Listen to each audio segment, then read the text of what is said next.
At nawa mga kapatid sa araw na ito, sa inyong pagdalo ay mapagpala tayo ng Panginoon at mapakilos tayo sa gawain nating pagmimisyon. Sapagkat ang title po ng ating lesson ngayon ay Gagawin ko ang lahat basta mailigtas ka. Tungkol ito mga kapatid sa pag-aakay natin ng mga kaluluwa na maliligtas. Pag-aralan po natin ito, no? Ang mga version ng Biblia natin gagamitin ay ang Bagong Biblia at ang King James Version. Yung title natin mga kapatid tungkol sa pamagat, tungkol nga sa pagliligtas na nararapat na isagawa natin ng mga Kristiyano para sa mga hindi mananampalataya. Ano nga sabi diyan? Gagawin ko ang lahat basta mailigtas ka. Yung salitang lahat diyan mga kapatid, sa ating pamagat ay hindi kasama yung masasamang bagay siyempre. Gagawin kong lahat, ibig sabihin, yung lahat ng ayon lamang sa kalooban ng Diyos. Hindi kasama yung mga kasalanan, hindi tayo gagawa ng kasalanan para mailigtas lang yung iba, hindi ho. Kundi gagawin natin ang lahat na ipinapahintulot ng salita ng Diyos. Lahat na nasasaklaw sa ilalim ng kalooban ng Diyos, gagawin natin ang lahat. Siyempre, yun ang guide natin eh. Ito bang gagawin ko ay ayon sa kalooban ng Diyos. Hindi ba ako makakalabag sa utos ng Diyos? Kung hindi, gawin natin yan para makatulong tayo upang mailigtas ang ating kapwa. Mailigtas saan? Hindi doon sa ano, hindi doon sa aksidente o sa sakit, hindi sa pisikal na kaligtasan, kundi ang pinag-uusapan natin kaligtasan dito ay kaligtasan ng mga kaluluwa po natin. Ito po sabi, no, katulad ng sinasabi nito sa Judas 1:23. Ang sabi, ang iba'y inyong iligtas na agawin ninyo mula sa apoy, at ang iba'y inyong kahabaghan na may takot na inyong kapuotan maging ang damit na nadungisan ng laman. Ang kinukuha natin dito yung sinabi ni Judas na hindi ho si Judas Iscariote yan, ang sinabi rito, ang iba'y inyong iligtas na agawin ninyo sa apoy. Anong apoy yan? Apoy yan do'n sa ikalawang kamatayan. Kung tawagin ng iba, impyerno o kaya dagat-dagat ang apoy ang tawag ng banal na kasulatan. So, alang-alang sa kaligtasan ng kaluluwa mula sa apoy, ay gagawin natin ang lahat para ang kapwa natin ay hindi mapunta roon. So, tingnan niyo mga kapatid, bakit pa kinakailangan nating gawin ang lahat? Itong bahagi ng lesson natin mga kapatid, pag-aralan natin ang malaking dahilan kung bakit kinakailangan tingnan natin ang kapakanan ng kaligtasan ng kapwa natin, gumawa tayo ng paraan, gawin natin ang lahat para mailigtas sila. Tingnan niyo mga kapatid, napapaalala ko lang sa inyo ang masamang kalagayan ng tao na hiwalay kay Kristo. Kung ikaw ay tumanggap na kay Kristo, tinanggap mo na si Kristo. Karamihan sa atin dito na nakikinig, tinanggap na ang ating Panginoon Kristo bilang Panginoon at tagapagligtas. At dapat nalalaman natin at yung pinaniniwalaan natin na yung mga masamang kalagayan ng tao na hiwalay kay Kristo na itinuturo ng Biblia. Tingnan niyo mga kapatid, no, sa pagkakataong ito ay nais ko munang ipaalala sa bawat isa sa atin. Ang tungkol dito upang sariwain natin sa ating mga isipan dahil minsan ay nakakalimutan natin ito, yung basic. Dahil tila ata marami sa mga Kristiyano ang nagiging abala na sa ibang mga bagay na ano pat hindi na kumikilos upang gumawa ng paraan para makapag-akay ng mga tao upang sila'y matulungan na makamit ang kaligtasan. Tingnan niyo na lang mga kapatid, imagine ninyo ang kaibigan mo, kakilala mo, mahal mo sa buhay na hindi nananampalataya kay Kristo. 'Pag hindi ka nananampalataya kay Kristo, ibig sabihin hiwalay ka kay Kristo. Ang ibig sabihin natin na sumasampalataya kay Kristo yung itinuturo ng Biblia. Yung sumasampalataya kay Kristo, yung naniniwala sa salita ni Kristo. Maaaring yung kausap mo, mahal mo sa buhay, ay sinasabi niya na, hindi, naniniwala din naman ako kay Kristo. Eh, ang tanong, naniniwala ka ba sa salita ni Kristo? Di ba ang tunay na nananampalataya kay Kristo ay yung sumusunod sa salita ni Kristo. So number one, dapat naniniwala ka sa salita ni Kristo. Dapat sinusunod mo yan. Dapat nag-aaral ka ng Biblia. 'Pag hindi ka naniwala sa Biblia, isang malaking question mark kung talagang tunay na mananampalataya ka. Dahil ang sabi ng Panginoon Kristo, yung hindi nakikinig ng kanyang mga salita, eh hindi nila ama ang Diyos. Kahit sabihin nila na kilala nila ang Diyos, pero hindi mo naman pinaniniwalaan ang mga salita ni Kristo, balewala yun. Mahalaga, eh. Mahalaga yung hindi mo lang siya tinatawag na Panginoon, Panginoon.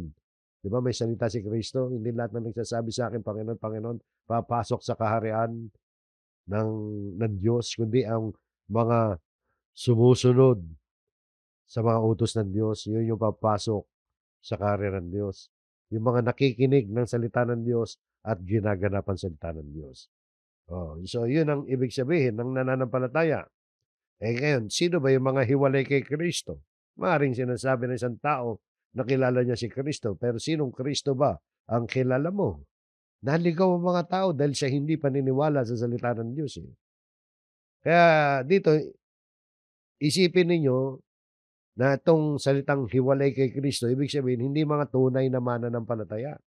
At ito mga kapatid, itong kalagayan na 'to, ang masamang kalagayan ng tao na hiwalay kay Kristo, ito rin ang kalagayan natin nung araw, nung hindi pa tayo ganap na sumasampalataya kay Kristo. Dito ay meron tayong 7. 7 ang inilista natin na masamang kalagayan ng tao na hindi sumasampalataya kay Kristo, yung mga hiwalay kay Kristo. Number 1, nasa ilalim ng kautusan. Number 2, nananatili sa puot ng Diyos. Number 3, mga patay sa harap ng Diyos. Number 4, hindi kabilang sa bayan ng Diyos. Hindi sila saklaw ng pangako ng Diyos. Yan, no? At number 5, kaaway ng Diyos. Bulag ang mata, nasa kadiliman, nasa kapangyarihan ni Satanas, at walang kapatawaran ng kasalanan. Dadaanan natin lahat yan, mga talatang yan. Para naman makita natin ng matibay yan, mga kapatid. Maalala natin, baka nakakalimot tayo na yung mga mahal natin sa buhay, ganyang kalagayan. At number 7, sinabi ni Kristo, pag hindi natin kinilala si Kristo, kamamatayan natin ang ating mga kasalanan. So, pag-aralan natin sariwain mga kapatid. Number 1, nasa ilalim ng hatol ng Diyos. Sa John 3:18 ang sabi nito, ang sumasampalataya sa kanya ay hindi hinahatulan. Ibig sabihin ng sumasampalataya kay Kristo, walang condemnation. He that believeth on him is not condemned. Tapos sasabi, ngunit ang hindi sumasampalataya ay hinatulan na, sapagkat hindi siya sumampalataya sa pangalan ng tanging anak ng Diyos. Ano yung hatol dyan? But he that believeth not is condemned already. Kondenado. Hindi ka lang ginudge, kundi kondenado ka. Ang hindi sumasampalataya ay hindi na naghihintay ng hatol dahil hinatulan na. Buhay ka pa. Wala pa yung araw ng paghuhukom. Kondenado ka na kapag hindi mo tinanggap ang ating Panginoon Kristo. Yung pagsampalataya, pagtanggap yan kay Jesus. Walang ibang paraan para makaiwas tayo sa hatol na yan, sa condemnation, kundi ang pananampalataya kay Kristo. John 3:18 yan eh. Yan yung karuktong ng John 3:16 mga kapatid eh. So nakita niyo, no? Nasa ilalim ng hatol ng Diyos. Yan ang kalagayan natin ng araw. At yan din ang kalagayan ng mga mahal natin sa buhay na hiwalay kay Kristo, yung hindi sumasampalataya. So, hindi lang yung sinasabi mo na nananampalataya ka, dapat naniniwala ka sa salita ni Kristo. Sa John 3:36 naman, eto ang sabi rin, yung ikalawang punto natin, isang kalagayan pa na masamang kalagayan ng taong hiwalay kay Kristo, nananatili sa puot ng Diyos. Ang sabi rito, ang sumasampalataya sa anak ay may buhay na walang hanggan, ngunit ang hindi sumusunod sa anak ay hindi makakakita ng buhay, kundi ang puot ng Diyos ay nananatili sa Kanya. So, puot ng Diyos, wrath of God, ang puot ng Diyos kailan ibubuhos yan sa araw ng paghukom. Yung puot, hindi lang ordinaryong galit yan. Galit na may pagpaparusa yan. Lahat ng hindi tumanggap sa ating Panginoon Kristo, yung hindi sumunod sa anak, ang sabi dyan, ay hindi makakakita ng buhay. Puot ng Diyos. So hindi lang natin ipinangangaral ang pag-ibig ng Diyos, Dapat kasabay na ipinangangaral natin ang pag-ibig ng Diyos, ipinangangaral din natin ng ebanghelyo 'no, ang puot ng Diyos. May darating na pag-uukom kasi, mga kapatid. So, sino mang sumasampalataya at sumusunod kay Jesus, oo, merong buhay na walang hanggan. Pero 'pag tinanggihan natin si Kristo, nananatili tayo sa ilalim ng puot ng Diyos. Iyon, dahil sa kasalanan, 'di ho ba ng tao? So yun po mga kapatid, yan ang kalagayan din natin noon. At yan din ang kalagayan ng mga mahal natin sa buhay ngayon kapag hindi sila tumanggap, sumunod sa ating Panginoon Kristo. Ano pa, ikatlo mga kapatid, mga patay sa harap ng Diyos kahit nabubuhay pa, parang the living dead. So, tingnan itong mga hanay dito sa Efeso 2:1-5. Sabi ni Apostol Pablo, kayo nooy mga patay sa inyong mga pagsalangsang at mga kasalanan. Mga patay sila sa spiritually dead sa harap ng Diyos. No? Dahil sa pagsalangsang at mga kasalanan na dati ninyong nilakaran. Yan daw yung dating kalagayan, nilakaran natin, pamumuhay natin mga Kristiyano. Kausap niya yung mga Kristiyano sa Efeso. Dati daw, ganun din sila. Ayon sa lakad ng sanlibutan ito, ayon sa pinuno ng kapangyarihan ng himpapawid, ng Espiritu na ngayon ay gumagawa sa mga anak ng pagsuway. Tayong lahat ay dating nabuhay sa gitna ng mga ito, sa mga pagnanasa ng laman na ating ginagawa ang mga nais ng laman at ng pag-iisip, at tayo'y naging katutubong mga anak ng kapuotan. Isipin nga ninyo, no? Gaya naman ng mga iba. Yan ang kalagayan natin noon. Ngunit, ang Diyos palibhas ay mayaman sa awa dahil sa kanyang malaking pag-ibig sa atin. Maging noong tayo'y mga patay sa pamamagitan ng ating mga pagsuway. Mga patay tayo noon. Sa pamamagitan ng pagsuway, binuhay niya tayo kay Kristo. Sa pamamagitan ng biyaya, kayo'y naligtas. Kaya nasabi natin mga kapatid, mga patay sa harap ng Diyos. Yung dating kalagayan natin. Yung dating kalagayan ng mga, dati kasi, hindi tayo nananampalataya, hiwalay tayo kay Kristo. Kaya nga mga kapatid, yung mga hiwalay kay Kristo, yan ang kasalukuyang kalagayan nila. Kahit nabubuhay sila physically, pero sa mata ng Diyos, patay sila. Bakit? Hindi pa natutubos yung kanilang mga kasalanan. Hindi pa sila nananampalataya sa ating Panginoon Kristo. So yun po mga kapatid, no? Kaya grabe, di ba? Ano pa, ikaapat, hindi kabilang sa bayan ng Diyos. Ano ibig sabihin niyan sa Efeso 12? Ano ba kahalagahan kapag kabilang ka sa bayan ng Diyos? Eto, dating kalagayan din ng mga taga-Efeso 'to, na ng panahong yon kayo ay walang Kristo, hiwalay sa pagiging mamamayan ng Israel, at mga dayuhan sa mga tipan ng pangako, walang pag-asa at walang Diyos sa sanlibutan. Grabe, di ba mga kapatid? Yan ang kalagayan natin noon, mga kapatid. At yan ang kalagayan ngayon ng mga mahal natin sa buhay na hindi pa nananampalataya sa ating Panginoon Kristo. Ano? Pag walang Kristo, hiwalay sa pagiging mamamayan ng Israel. Ibig sabihin, hindi ka kasama sa bayan ng Diyos. Mga dayuhan sa mga tipan ng pangako. Ibig sabihin, yung mga pangako ng Diyos, hindi ka kasama. Foreigner ka rin, alien ka. Being alien from the commonwealth of Israel, sabi dyan. Alien, hindi ka kasama sa mga pangako ng Diyos. Ito mabigat yung huling panarala. Walang pag-asa at walang Diyos sa sanlibutan. Kahit kumikilala ka, sinasabi mong kumikilala ka sa Diyos, pero hindi ka naman sumusunod kay Kristo, ibig sabihin hiwalay ka kay Kristo. Wala kang pag-asa, wala kang Diyos sa sanlibutan. Isipin nyo, di ba? Hindi ba grabe yan mga kapatid, yung ganyang kalagayan? So yun po mga kapatid. At ang ikalima sa ating listahan ng masamang kalagayan ng tao na hiwalay kay Kristo. Alam niyo mga kapatid, itong pinag-uusapan natin, dapat mapakilos tayo rito. Grabe yung mga kalagayan, no? Kaaway ng Diyos. Isipin nga niyo, sapagkat kung noon nga'y tayo'y, noon daw, noon nga'y, kung noon ngang tayo'y mga kaaway ng Diyos, kaaway, o tayo'y mga kaaway, ay pinakipagkasundo tayo sa Diyos sa pamamagitan ng kamatayan ng kanyang anak. Di kaaway nga ng Diyos yan, no? Tayo'y mga kaaway, kaaway nino, kaaway ng Diyos. Kaya nga pinakipagkasundo tayo sa Diyos sa paanong paraan? Sa pamamagitan ng kamatayan ng kanyang anak, kaya namatay pala si Kristo sa krus, eh, para hindi na tayo maging kaaway ng Diyos, magkaroon tayo ng pakikipagkasundo sa Diyos, eh. Lalo ngayong ipinagkasundo na ay maliligtas tayo sa pamamagitan ng kanyang buhay. So yan mga kapatid, papaano ba tayo naging kaaway? Hindi man tayo nakikipag-away sa Diyos, eh. Meron ba kayong nakitang hinamon ng Diyos na suntukan o ng gulpihan o ng giyera? Wala naman, di ba? Eto mga kapatid, kaya tayo naging kaaway, sabi ni Pablo sa ibang mga talata ng Biblia, sa Colossus 1:21, at kayo na ng dati ay hiwalay at kaaway sa pag-iisip sa pamamagitan ng masasamang gawa. So sa pamamagitan ng mga pag-iisip natin at mga masasamang gawa, naging kaaway tayo ng Diyos.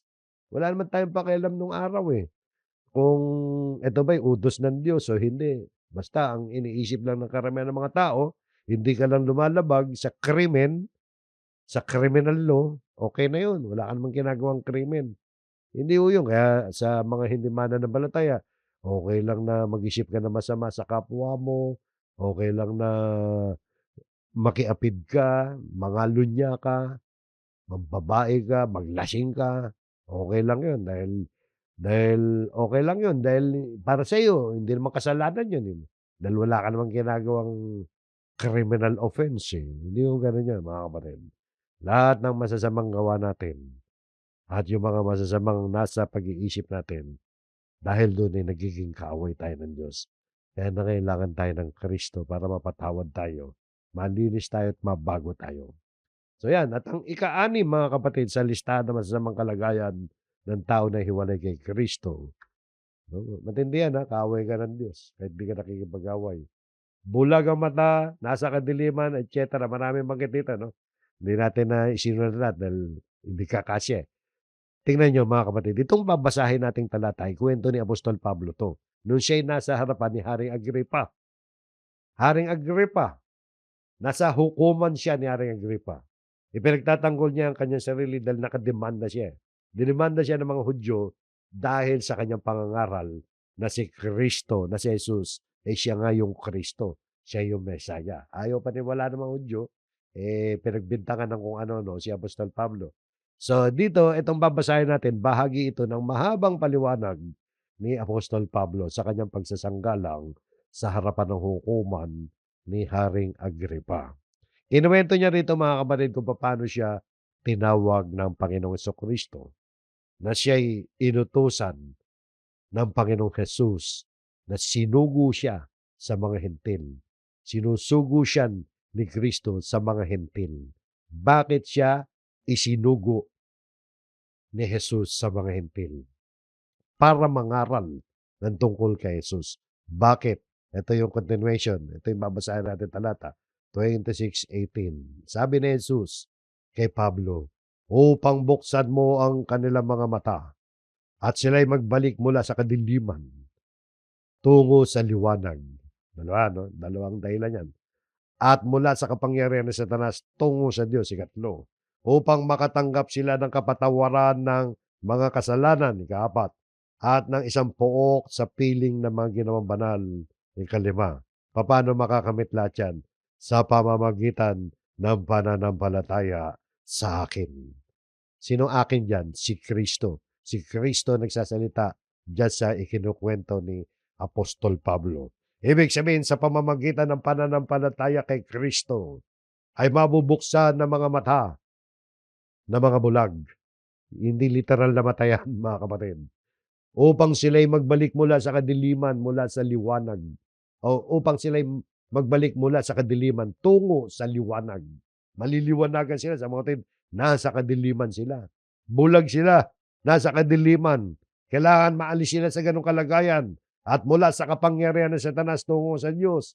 Ang mga hiwalay kay Kristo, mga hindi nananampalataya, eh mga nasa kapangyarihan ng Satanas yan. Kaya kinakailangan tanggalin sila dyan at dalhin sila sa Diyos upang makatanggap sila ng kapatawaran ng mga kasalanan. Ibig sabihin, walang kapatawaran ng kasalanan kapag ikaw ay wala kay Kristo. Kaya kinakailangan mangaral si Pablo tungkol kay Jesus sa hintil. Yan yung konteksto niya mga kapatid. Nung ulit ko lang yung laman ng talata para makita nyo yung dami ng biyaya kapag tinanggap mo si Kristo. At yung dami naman ng kasamaan ng kasawiang palad kapag hindi mo tinanggap si Kristo. Nakita niyo 'no, yung mga hiwalay kay Kristo, yung mga hindi tumanggap kay Kristo, bulag ang mata, nasa kadiliman, nasa kapangyarihan ni Satanas, walang kapatawaran ng kasalanan at hindi kasama sa mga magmamana ng kaluwalhatian. Para makamit natin 'yan, sabi diyan sa huling parirala diyan, sa pamamagitan ng pananampalataya sa akin, sa pamamagitan ng pananampalataya kay Kristo. So, dapat alam natin yung ibig sabihin nung nananampalataya talaga. Hindi yan yung sinasabi lang. Yan yung sumusunod talaga sa mga salita ni Kristo.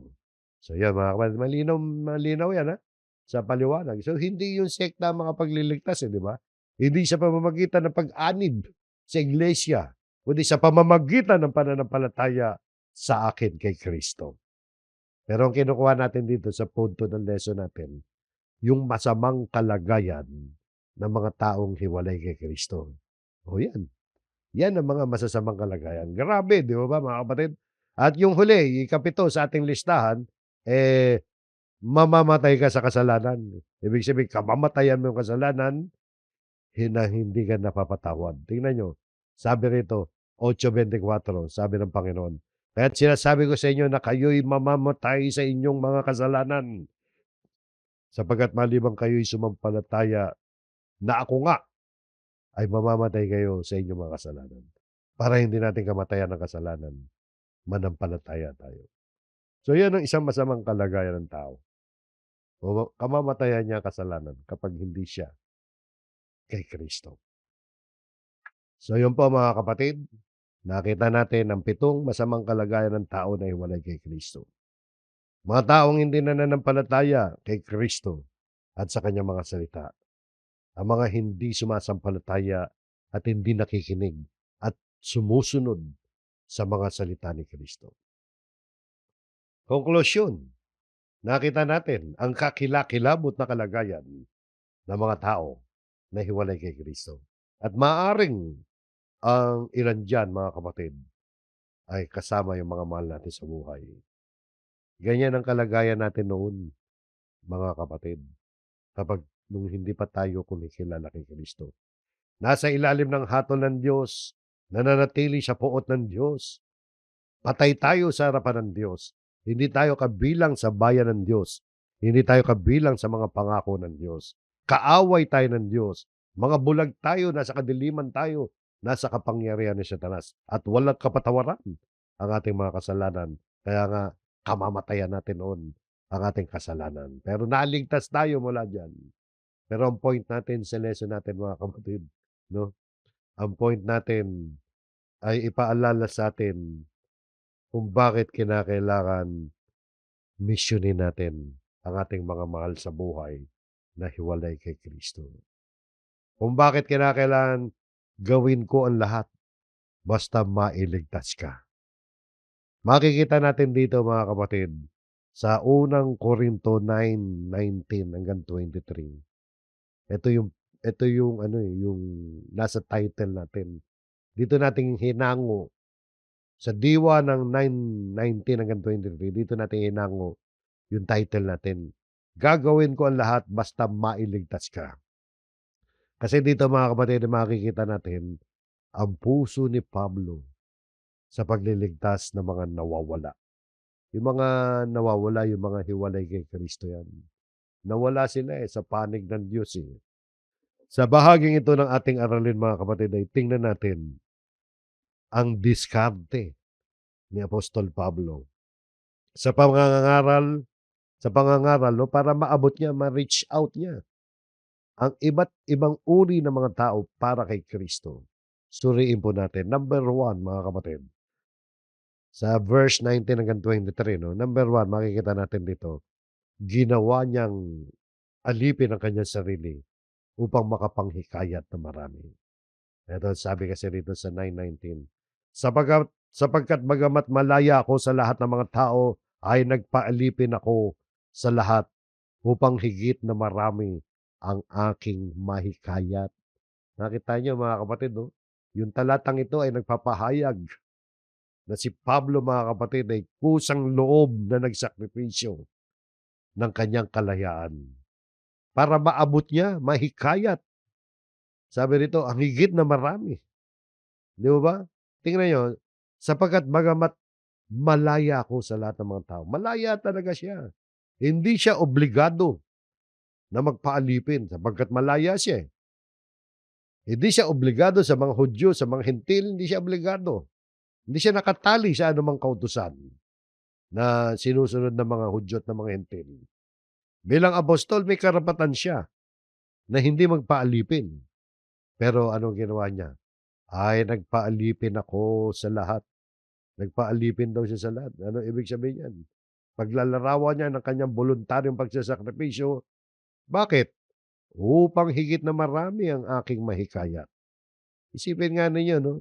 Nagsakripisyo si Pablo para mahikayat niya raw. Mahikayat sa niya? Mahikayat sa pananampalataya kay Kristo. Bakit? Eh, grabe nga eh. Yung kalagayan ng taong hiwalay kay Kristo, hindi ka magagawa ng paraan, kapatid. Kung ang halimbawa, mahal mo sa buhay, yung kakilala mo, mabait na tao, pero ayaw tumanggap kay Kristo, hindi mo ba siya kukulitin na, brother, maniwala ka na dito. Kumbinsihin mo siya, gawa mo lahat ng paraan. Kung kinakailangan magsakripisyo ka katulad ni Apostol Pablo, nagsakripisyo, nagpaalipin siya. Alam mo, tingnan niyo yung ginawa ni Pablo, no? Nagpaalipin siya pero hindi niya ikinompromiso yung katotohanan ng ebanghelyo. Ang isinuko niya, hindi yung katotohanan ng ebanghelyo, kundi yung kanyang karapatan. Binitiwan niya yung kanyang karapatan, nagpaalipin, eh. So, yun ang isang message dito. Ginawa niyang alipin ang kanyang sarili upang makapanghikayat ng marami. Kaya nga ito, mga kapatid, talagang ginawa lahat ni Pablo yan for the advancement of the gospel. Para mga tao, kahit hindi naman lahat, ay makapagligtas si Pablo, makaakay sa kaligtasan. Hindi naman si Pablo magliligtas, eh. Siya lang ang gagawa para maakay yung mga tao para maligtas. Ang magliligtas, si Kristo. So yun po, mga kapatid, ha? Sacrificial yan, mga kapatid. Ito ba sabi, sa ikalawang punto natin dito, tutuloy lang natin ang talata, ay makikita natin na nakibagay siya sa iba't ibang tao upang maabot sila. Nakibagay siya, nakisama siya, eh. Tingnan natin. Sa verse 20, sa mga Hudyo ako ay naging gaya ng isang Hudyo upang mahikayat ko ang mga Hudyo. Sa mga nasa ilalim ng kautusan ako ay naging gaya ng nasa ilalim ng kautusan. Bagamat ako ay wala sa ilalim ng kautusan upang aking mahikayat ang mga nasa ilalim ng kautusan. So dito, mga kapatid, nakita natin na nakikibagay si Pablo o nakibagay siya. Yung mga nasa ilalim ng kautusan, ano dahilan? Upang aking mahikayat ang mga nasa ilalim ng kautusan. Yung mga nasa ilalim ng kautusan, yan yung mga Hudyo. Yung kautusan tinutukoy dyan, na nasa ilalim sila, yung kautusan ni Moises sa Old Testament. So ginawa niya ito, mga kapatid, para makakonbinsi ng mga tao. Hindi lang sa mga Hudyo yan, maging sa mga hindi Hudyo. Ang sabi rito, mga kapatid, sa sumunod na talata, sa mga nasa labas ng kautusan. Ano yung nasa labas ng kautusan? Yan yung mga hentil. Ako ay naging katulad. Ako ay naging tulad sa walang kautusan. Bagamat hindi ako malaya mula sa kautusan ng Diyos, kundi nasa ilalim ng kautusan ni Kristo. Upang mahikayat ko ang mga nasa labas ng kautusan. Puro kautusan nabasa natin dito, di ba? Alam niyo, para maunawaan ninyo to, sa mga nasa labas ng kautusan, yan nga yung kautusan dyan, yung nasa labas ng kautusan ni Moises sa Old Testament. Yung hindi ka kasama sa mga Hudyo. Ako'y naging katulad sa walang kautusan. Yung mga hentil nga yan, nakitulad si Pablo, na para bagang katulad din siya ng mga hentil. Pero meron din siyang kautusan. Bagamat hindi ako malaya mula sa kautusan ng Diyos, kundi nasa ilalim ng kautusan ni Kristo. So iba yung kautusan ni Kristo, iba yung kautusan ni Moises. Kautusan ni Kristo, yung sa bagong tipan na yun, mga kapatid. O meron din kautusan si Pablo. Lumilitaw dito, mga kapatid, nakibagay siya sa mga hentil na hindi naniniwala sa kautusan ng Diyos, pero hindi naman ibig sabihin nun, iniwanan ni Pablo ang mga kautusan ng Diyos. Kaya nga nasabi natin kanina, hindi niya ikinompromiso ang ebanghelyo. Nakisama siya sa tamang paraan yun. Tiniyak niya na hindi niya lalabagin ang utos ng Diyos pero kinakailangan siyang makisama. Katulad ng ginawa niya, nagpaalipin siya, ang pakikisama niya, nagpakababa siya. Yung talagang, sinakripisyo niya yung kanyang karapatan. Hindi niya in-insist yung kanyang karapatan sa kanyang ginawang pakikisama para makahikayat lang siya ng mga taong mananampalataya kay Jesus. Sa 22 sabi pa, "Sa mahihina ako ay naging mahina, upang mahikayat ko ang mahihina." Panghihikayat talaga ang ginagawa ni Pablo. Na ibig sabihin, nakisama siya at umunawa sa kalagayan ng mga mahihina. Mahina ano yan? Sa pananampalataya. Yung mga mahina pang umunawa ng mga bagay na espiritual. Hindi niya ipinakita na siya'y, matalino. Hindi niya ipinakita yung pagiging higit niya, kundi nakisama siya sa lumevel siya. Pinababa niya yung sarili niya sa mga mahina para magkaka-level sila. Para madaling maabot, mahikayat. Hindi siya tingalain. 'Pag tiningala ka, iwasan ka ng mga tao. Lumevel ka dun sa mga mahihina, mahinang umunawa, unawain mo yung kanilang kalagayan. So, ganun yung ginawa ni Pablo. Sa mahihina, ako ay naging mahina upang mahikayat ko mahina. Sa lahat ng mga bagay ay nakibagay ako sa lahat ng mga tao. So, marunong siyang umangkop sa kultura, 'di ba? Sa paniniwala rin ng iba nang hindi niya sinasakripisyo ang ebanghelyo, ang isinasakripisyo niya yung kanyang karapatan.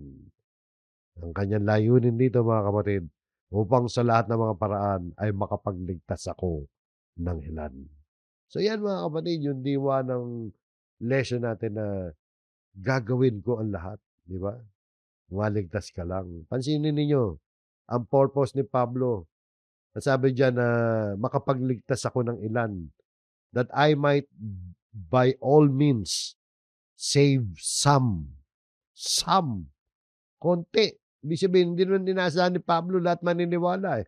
Kahit konti lang ang maniwala, okay na yun. Ang mahalaga, ginawa niya ang lahat ng paraan para makapag-akay ng kaluluwa kay Kristo. Alam niyo minsan sa praktikal, sa pang-araw-araw natin, sa buhay natin ngayon, yung mga Kristiyano talagang gumagawa ng paraan para makapagmisyon. Maakay natin mga hindi mananampalataya. Ginagastusan mo natin 'yan ng mga personal na pera natin.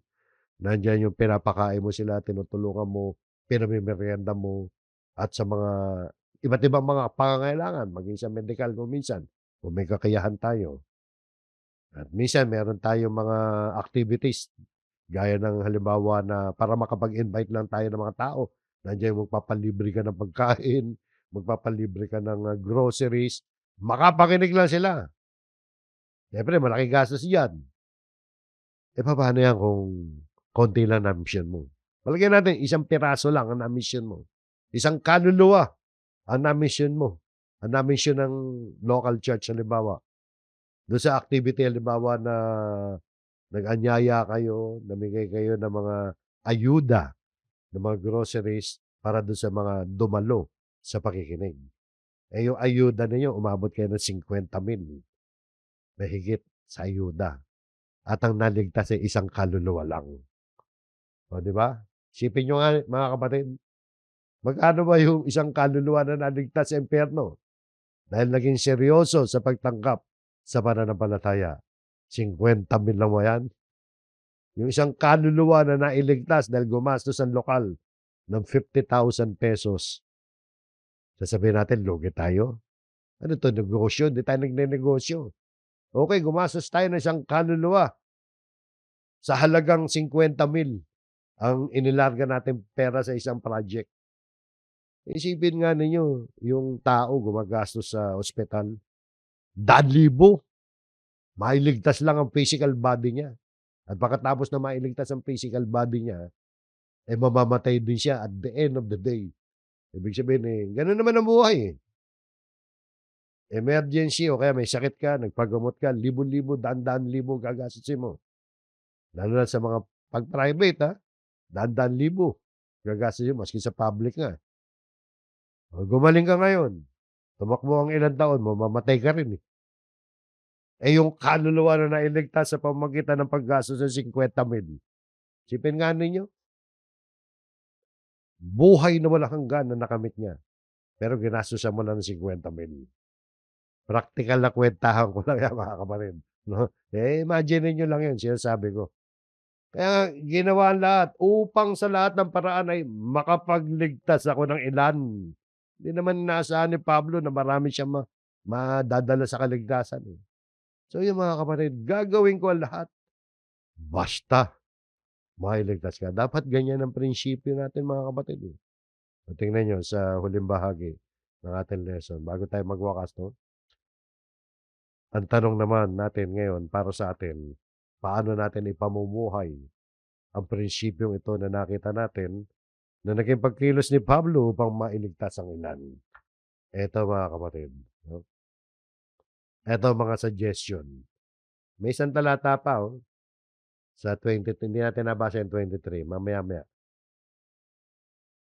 Una, sa ating pakikipag-usap dapat tayong gumamit ng wasto at maingat ng pagpapaliwanag ng ebanghelyo para maunawaan ito ng iba. Depende sa kausap natin, ano ba level niyan, 'di ba? Yan ba'y college graduate, elementary graduate, no read, no write? Siyempre titingnan natin yung kanyang kalagayan. Pakikisamahan natin 'yan sa ating pamumuhay, yung ating patotoo bilang Kristiyano. Dapat makita ng iba para maakit sila kay Kristo. Wag mo masyadong, igiit ang karapatan mo. Kung kinakailangan matapakan ang karapatan mo, maakay mo lang sila, okey lang 'yun. Katulad ni Pablo nagpaalipin siya, 'di ba? Pero kailangan natin ng patuloy na pag-aaral ng salita ng Diyos para alam natin magkaroon tayo ng wisdom papaano tayo makikisama, 'di ba? Pero importante yung patotoo natin, yung buhay natin ang patotoo. Papaano tayo namumuhay, yung lifestyle natin. At sa ating puso ng pagtulong, may pagtulong tayo sa mga mahihina. Tulad ni Pablo, dapat tayo maging handang mag-adjust upang madali nating maabot yung mga tao. Pakikisama 'to mga kapatid, sa mga hindi mananampalataya. Siyempre mag-iingat din tayo, baka naman tayo ang maakay sa kasamahan. Kaya nga yung gagawin ko ang lahat basta mailigtas ka, yung lahat diyan, yung ayon sa kalooban ng Diyos. Yun po mga kapatid. Ngayon, ano nga ba ang dahilan mga kapatid kung bakit, ginawa ni Pablo 'yan bukod sa para mailigtas ang ilan? Eto mga kapatid, hindi natin nabasa ang verse sa verse 23 ng unang Korinto 9:23. Ginawa ko ang lahat ng mga bagay dahil sa ebanghelyo upang ako'y magkaroon ng bahagi sa mga pagpapala nito. So dahil sa ebanghelyo, ano ba yung ebanghelyo? Yung mabuting balita tungkol kay Kristo. Ginawa niya ang lahat dahil sa mabuting balita ng kaligtasan na kay Kristo. So ipinahayag ni Pablo na handa niyang gawin ang lahat para sa kapakanan ng ebanghelyo. For the advancement of the gospel, ginawa niya, nagsakripisyo siya. Maging ito man, mga kapatid, ay sakripisyong personal, kalayaan, at nag-adjust siya ng kanyang sarili. So, hindi lang siya nangaral para sa sarili niya na meron siyang pagpapala sa kanyang pangangaral, kundi para sa kaligtasan ng iba, para patuloy siya magkaroon ng bahagi sa gawain ng Diyos. Kaya tanong mga kapatid, ikaw ba ay may malasakit sa mga nawawala? Yung mga mahal mo sa buhay, anong ginagawa mo? Masama ang kanilang kalagayan kung wala sila kay Kristo. Ginagawa mo ba ng paraan yan? Nagsi-share ka ba sa kanila? O sumuko ka na? Hangga't may buhay, may pag-asa. Hangga't buhay pa yung kamag-anak mo. Huwag mong sasabihin na, hindi, nasabihan ko na yan. Sabihan mo pa rin kung may pagkakataon. Pero ang tanong, nasabihan mo na nga ba? Di ba? So, gawin natin ang lahat basta sa ikaliligtas. Kaya mga kapatid, no, bago tayo magwakas, Nais ko lang ipaalala sa inyo yung kakilakilabot na kalagayan ng taong hiwalay kay Kristo. Nasa ilalim ng hatol ng Diyos, nananatili sa kanyang poot ng Diyos, patay siya dahil sa kasalanan sa harap ng Diyos. Kahit buhay pa siya, ang tingin sa kanya ng Diyos ay patay. Walang pag-asa, hindi kasama sa pangako, walang Diyos sa sanlibutan, kaaway ng Diyos, nasa ilalim ng kapangyarihan ng Satanas, bulag, nasa kadiliman, at walang kapatawaran. Ibig sabihin, mapupunta sa dagat-dagatang apoy yan. So yan ang dahilan kung bakit si Jesus ay naparito. Kaya nagkaroon ng pagsusugo ng Diyos kay Jesus upang iligtas tayo mula sa kapahamakan at bigyan tayo ng buhay na walang hanggan. At yan din ang dahilan kung bakit si Pablo nagsakripisyo, nagpaalipin at nakibagay sa iba't ibang uri ng mga tao. Hindi para ikompromiso ang ebanghelyo, kundi upang mailapit sa marami ang kaligtasan. Kaya mga kapatid, meron ba tayong ganyang puso para sa mga mahal natin sa buhay na naliligaw? May ganito ba tayong sigasig para sa kaligtasan na gagawin natin ang lahat, mailigtas na sila? Sabi nga kanina doon sa unang talatang binasa natin ang iba'y inyong iligtas na agawin sa apoy. So mga kapatid, kung nais natin, wag lang ang sagot natin na oo sa salita, kundi kailangan natin ng pagkilos. Kailangan natin, mga kapatid, na kumilos tayo, na alam natin ngayon ang katotohanan, gawin natin ang lahat. Lahat ng ayon sa kalooban ng Diyos para maabot natin ang ating pamilya, kaibigan at mga kakilala. I-share ninyo itong video na 'to. Share ninyo ang gospel. Huwag kayong mahihiya dito sa Facebook. I-click nyo in public, isang paraan 'yan. Lahat ng paraan ginagawa natin. Gamitin natin ang, social media para umabot ang kalooban ng Diyos, ang salita ng Diyos sa mga tao. Hindi tayo maaaring maging tahimik lang. Gagawin ko ang lahat basta mailigtas ka. Dapat ganyan ang prinsipyo natin. Maging katulad tayo ni Pablo, maging handa tayo magsakripisyo, magpaalipin, makibagay sa abot ng ating mga kaya. Hindi para i-sacrifice natin ang aral ng gospel, kundi para mahikayat natin sila sa gospel. Anong gagawin mo pagkatapos na mapakinggan mo 'to, kapatid? Mananatili ka bang walang ginagawa diyan? O isasabuhay mo ang pananampalataya mo sa pamamagitan ng pag-abot, pag-aakay sa mga naliligaw? Mga kapatid, hindi natin alam kung hanggang kailan tayo may pagkakataon para sa ating mga mahal sa buhay. Sinasabi nga sa ikalawang Korinto sa ating huling talata, ang sabi ni Pablo, sapagkat sinasabi niya sa panahong kanais-nais ay pinakinggan kita at tinulungan kita sa araw ng kaligtasan. Ngayon na ang panahong kanais-nais, ngayon na ang araw ng kaligtasan. Kaya mga kapatid, gawin natin ang lahat sa abot ng ating makakaya upang ang iba ay maligtas. Dahil ngayong araw na, and in the day of salvation, sabi nito, now is the day of salvation. Hindi bukas, hindi sa isang taon, hindi kapag natupad na ang pangarap mo. Ngayon na ang araw ng kaligtasan. Gagawin ko lahat basta mailigtas ka. Hanggang diyan mga kapatid, pagpalain tayo ng Panginoon at naway maisabuhay natin ang aralin natin ngayon. Tayo po'y muling manalangin.